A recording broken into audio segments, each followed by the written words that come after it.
नमस्कार, मैं राहुल कठेरिया। मोदी जी देश के तीसरी बार प्रधानमंत्री बनने जा रहे हैं। अब इसमें कोई दो राय नहीं है। केवल शपथ ग्रहण का कार्यक्रम बाकी रह गया है। लेकिन कई राजनीतिक विश्लेषक ये मानते हैं कि यदि नीतीश कुमार जी और चंद्रबाबू नायडू जी मोदी जी के साथ मिलकर यानी कि एनडीए के साथ मिलकर सरकार चलाएंगे तो नीतीश जी को और चंद्रबाबू नायडू जी को इसका बहुत बड़ा खामियाजा भुगतना पड़ेगा, बहुत बड़ा नुकसान झेलना पड़ेगा मोदी जी के साथ सरकार बनाने की वजह से। तो आखिर राजनीतिक विश्लेषक इस बात को क्यों मान रहे हैं, क्यों ऐसा बोल रहे हैं, हम इसको समझने की कोशिश करेंगे। लेकिन उससे पहले चैनल को सब्सक्राइब कर दीजिए और घंटी के बटन को जरूर दबा दीजिए। देखिए, 2014 से जब से देश के प्रधानमंत्री मोदी जी बने हैं तब से जिस जिस पार्टी ने भारतीय जनता पार्टी के साथ गठबंधन किया है उस पार्टी का बेड़ा गर्क हुआ है। आप यूं समझिए कि उसका बहुत बड़ा नुकसान हुआ है।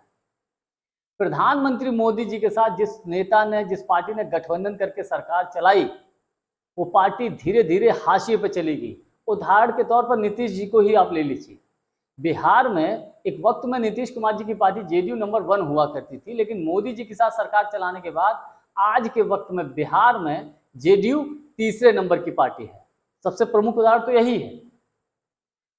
दूसरा उदाहरण यह है कि महाराष्ट्र में शिवसेना लंबे वक्त तक भारतीय जनता पार्टी के साथ गठबंधन में रही और सरकार भी चलाई। लेकिन शिवसेना का क्या हुआ? उद्धव ठाकरे जी की पार्टी शिवसेना का मोदी जी ने दोफाड़ कर दिया और दोफाड़ करके उनके पार्टी के विधायकों को तोड़कर उनकी पार्टी से एकनाथ शिंदे को अलग करके और एकनाथ शिंदे को मुख्यमंत्री बना दिया। कहाँ का? महाराष्ट्र का। और महाराष्ट्र में ही उन्होंने दूसरा खेला किया शरद पवार जी के साथ। शरद पवार जी के भतीजे अजित पवार को तोड़कर, उनकी पार्टी के विधायकों को तोड़कर और महाराष्ट्र में एक अलग सरकार बनाई।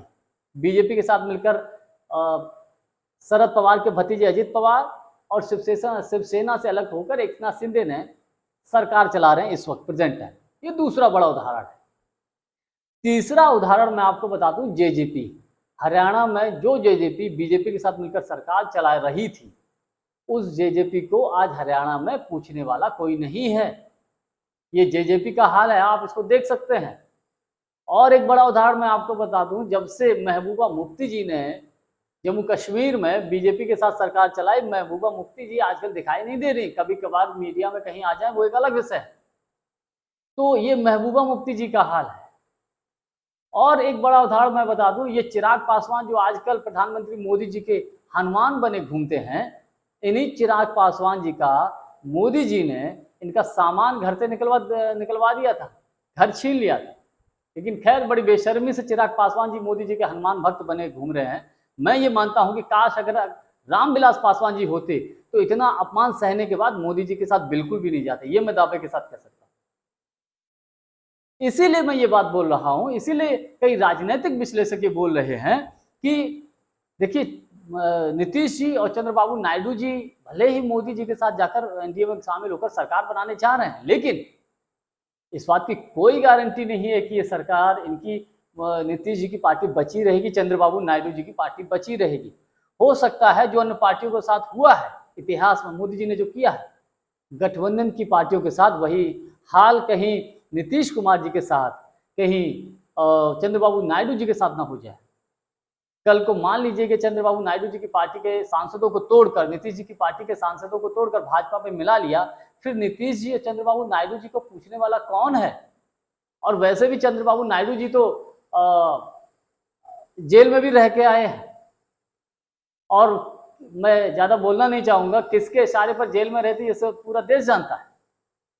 तो इसीलिए लोग बोल रहे हैं कहीं ऐसा ना हो कि मोदी जी के साथ जाने से नीतीश जी और नायडू जी का बड़ा नुकसान हो जाए, मोदी जी इनके साथ ही खेला करते।